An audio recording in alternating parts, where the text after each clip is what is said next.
অঙ্কটি দেওয়া আছে আসল ও বার্ষিক স্ববৃদ্ধি মূলের অনুপাত 20:21 হলে বার্ষিক সুদের হার কত দিয়ে 4টি অপশন দেওয়া আছে।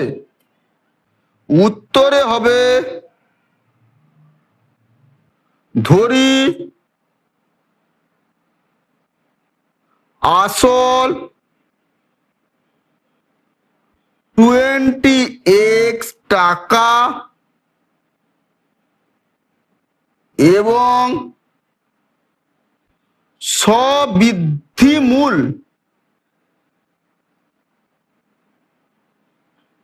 21x টাকা।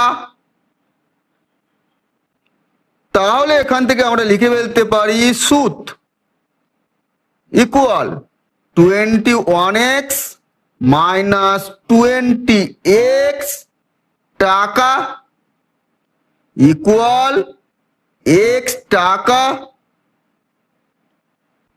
আমরা জানি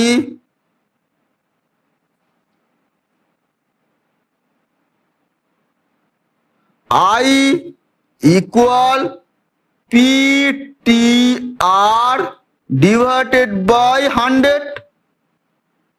তাহলে এখান থেকে লেখা যায় R equal 100 into I divided by P into T।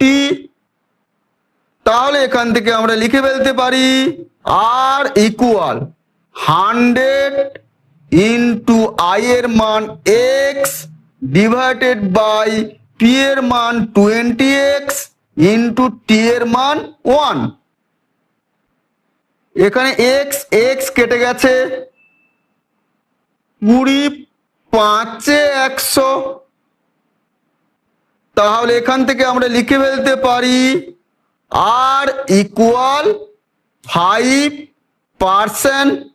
তাহলে সঠিক উত্তরটি হবে অপশন সি।